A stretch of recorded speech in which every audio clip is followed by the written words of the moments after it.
L'Église a une responsabilité face aux dangers qui guettent le monde. Alors, quelle est cette responsabilité? On va le voir.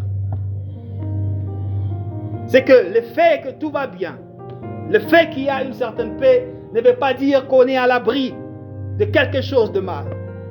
Le fait que, bien aimé, il y a certains calmes qui s'observent dans nos vies, ne veut pas dire qu'on est à l'abri, que nos enfants sont à l'abri de quelque chose.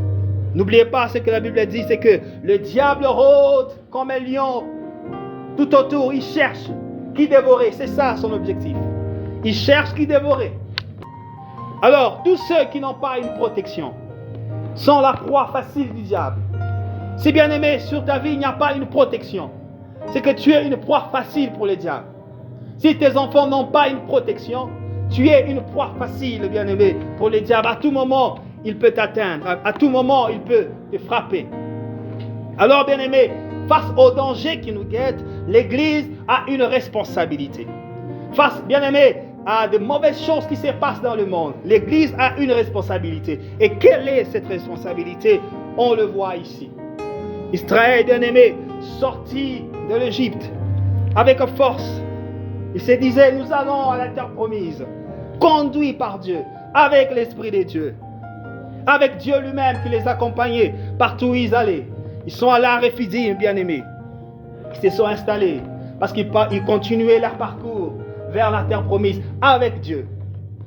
Ils étaient invincibles. Rien ne pouvait leur arriver parce que Dieu était avec eux. Mais à Rephidim, où ils se sont installés, qu'est-ce qui se passe? La Bible dit, Amalek vient les attaquer où ils étaient. Si Amalek vient les attaquer, c'est que Amalek a prémédité l'attaque. Avant l'attaque, bien aimé, il y a une préméditation. Il y a une préparation. Le malheur, lorsqu'elle frappe, ce n'est pas dire qu'elle frappe au hasard. Elle a été préparée en avance. Lorsque une nation attaque une autre nation, ça ne se fait pas du jour au lendemain. C'est qu'il y a une gestation, il y a une réflexion qui s'est faite en amont pour après venir attaquer. Rappelez-vous, bien aimé, de Néhémie, lorsqu'il a décidé de reconstruire la muraille de Jérusalem, c'est que Sanballat et son groupe se sont ligués. Ils ont commencé une préparation avant l'attaque. Ils se sont concertés avant d'attaquer. Pendant qu'ils se concertaient, bien aimés, peut-être qu'Israël ne savait pas. Il a fallu une révélation pour qu'Israël le sache. Bien aimés, il y a les dangers autour de nous. Alors il y a une responsabilité que Dieu nous donne, que nous devons avoir. Et quelle est cette responsabilité? Bien aimés, c'est d'être dans la présence de Dieu. Pas seulement être dans la présence de Dieu, être dans la présence de Dieu et de lever les mains et prier. La responsabilité de l'Église est de prier. Même s'il n'y a pas, bien aimé, des masses de gens qui viennent, bien aimé, dans les séances de prière, en tant qu'Église, l'Église ce n'est pas d'abord une majorité, l'Église c'est l'individu. Tu es Église de Dieu et seul tu fais déjà une majorité. Parce que lorsque tu es dans la présence de Dieu, Dieu voit que c'est l'Église qui est dans la présence de Dieu. Et Dieu prête attention à ce que tu diras. Et Dieu considère ce que tu diras. Et lorsque, bien aimé, le combat est venu vers Israël, Moïse, qu'est-ce qu'il dit? Prépare des hommes. Allez-y, combattre Amalek. Et moi, je monterai à la montagne et je prierai. La responsabilité qu'il a prise, c'est d'aller dans la présence de Dieu. Parce qu'il savait que la victoire ne s'obtient pas que sur le champ, mais la victoire s'obtient aussi spirituellement. La victoire que tu recherches, bien-aimé, s'obtient d'abord spirituellement. C'est que tu dois prier. Face au danger qui guette, bien-aimé, Dieu t'appelle à la prière.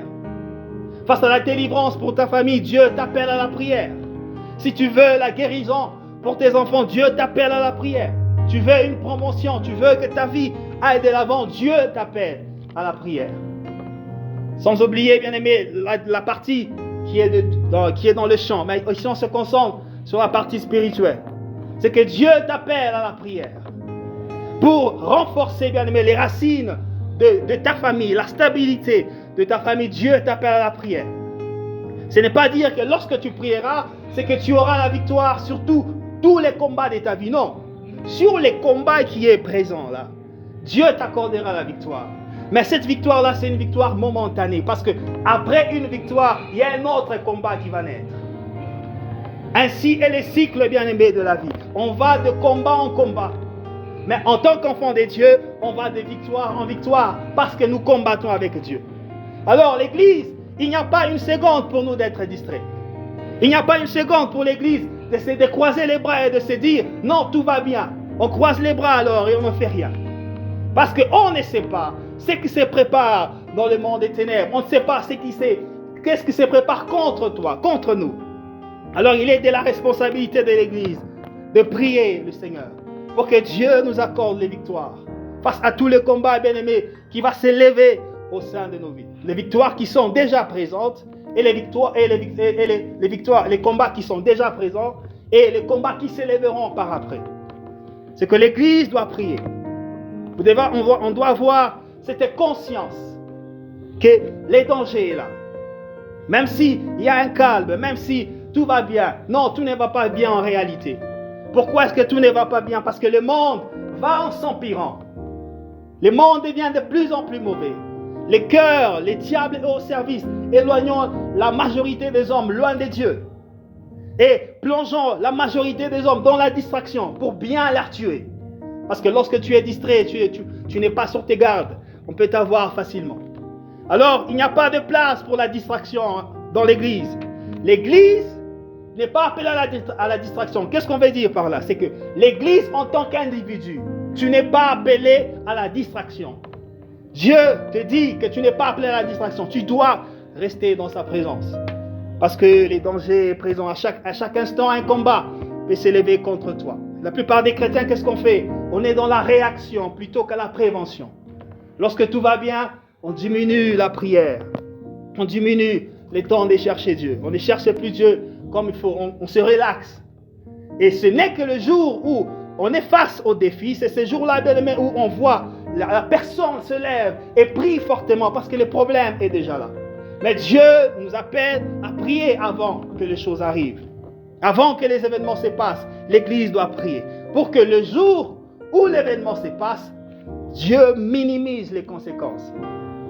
Dieu minimise les conséquences. Alors, lorsque maintenant tu es dans la distraction et que tu te retrouves face au danger qui était prévu pour toi en un certain jour, comment est-ce que la main de Dieu viendra te sortir de cette fosse? Si tu n'es pas avec Dieu, en ce moment-là, c'est que la mort te trouve. La mort te surprend. Elle ne te trouve pas, elle te surprend sur place. Et tu pars et tu laisses tout. C'est que l'Église, bien-aimée, est appelée à ne pas être distrait. Parce qu'à tout moment, le diable peut nous surprendre de n'importe quelle manière. Alors, il est de notre responsabilité. Pas pour tout le monde. Parce que ce n'est pas tout le monde qui est enrôlé dans l'armée. Ce n'est pas tout le monde, lorsqu'il y a la guerre, ils vont combattre l'ennemi. Non. Certaines personnes, lorsque la guerre se lève, ils fuient. Mais ce sont les soldats qui vont combattre l'ennemi. Alors l'Église de Dieu, en tant qu'Église de Dieu, tu es un soldat de Dieu. Tu ne fuis pas la bataille. Lorsque les batailles se lèvent, tu dois t'élever. Lorsque tu vois un combat s'élever, tu dois t'élever. Lorsque tu vois autour de toi ou dans ta famille, il y a des problèmes, c'est ta responsabilité. C'est notre responsabilité de se lever, de prier que ce fléau passe. Mais la plupart des églises, de l'Église, en tant qu'individu, qu'est-ce qu'on fait? On voit les problèmes et on néglige.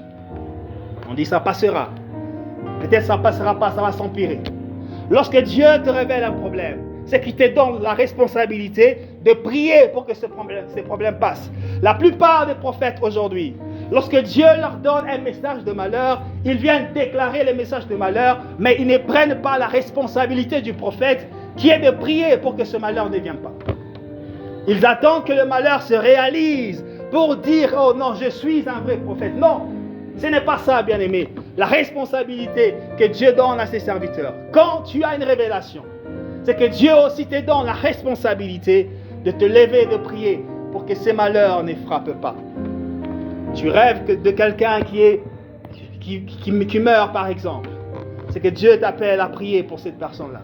N'attends pas qu'il meure pour dire que non, Dieu m'avait révélé que cet homme mourra. Non, Dieu te l'a révélé, mais aussi longtemps que cette personne est en vie, c'est qu'il y a la possibilité de changer cette réalité. Et cette réalité, tu la changeras par la prière. Tu vois la maladie régner et revenir, c'est que tu as la responsabilité de prier pour que ce fléau s'arrête. Tu vois, bien-aimé, le mal qui s'accentue, le problème qui ne font que revenir, c'est qu'il y a là un problème. Il faut se lever en prière pour que cette barrière puissent tomber. Dieu a besoin des gens qui se tiennent à la brèche et qui ont conscience de leur responsabilité face aux situations. Parce que, bien aimé, ta prière, il ne faut pas la négliger. Elle peut changer les réalités. Elle peut changer les événements. Elle peut influencer sur le cours de la vie. La prière que l'on fait en ces lieux, la prière qu'on fait en ces lieux peut influencer les décisions du gouvernement, les décisions même de ce monde. La prière du juste est d'une grande efficacité. Alors, bien aimé, ne néglige pas ce que tu fais. Parce que imaginez qu'on néglige ce qu'on fait en ce moment ici. Alors, quel serait l'intérêt pour nous d'être là si notre travail, si notre action spirituelle est stérile? C'est que lorsqu'on s'approche, lorsque je m'approche, lorsqu'on vient dans l'église, crois, bien-aimé, à ton action spirituelle que tu feras dans l'église. Pour dire que ma prière va influencer cette situation. Ma prière changera cette situation. Et c'est pourquoi je suis là. Et c'est pourquoi je viens. Bien-aimé, vois qu'est-ce qui se passe autour de toi. Quelle est la chose qui ne va pas quelque part au sein de ta vie, quelque part au sein de ta famille, quelque part au sein de l'église, par exemple. Dans la vie des gens, quand on dit dans l'église, c'est dans la vie des gens. Qu'est-ce qui se passe comme situation? Prends ces fardeaux-là et prie, bien-aimé. Prends ces fardeaux et prie, non seulement ici, où on se réunit, bien-aimé, pour un moment. Mais à la maison aussi, c'est un fardeau que tu dois porter. De prier pour que Dieu change les situations. On est en décembre, bien-aimé, il y a beaucoup d'événements qui se passent encore. Des accidents qui se passeront. Ça va continuer à se passer. Il n'y aura pas, ça ne va pas s'arrêter simplement à une seule chose. Il y a encore des mauvaises choses qu'on entendra dans les jours à venir. Mais c'est notre responsabilité de prier pour que Dieu minimise ces choses et que ça n'atteigne pas ses enfants. On va s'élever, on va prier. Bien-aimé, tu vas demander, tu vas intercéder pour quelque chose. Je ne sais pas quelle est la chose à laquelle Dieu te mettra à cœur d'intercéder. Mais tu es venu pour une raison, tu es venu pour quelque chose. Alors pour cette chose pour laquelle tu es venu, intercède pour cela. Élevons la voix et prions au nom de Jésus-Christ. Merci éternel Dieu.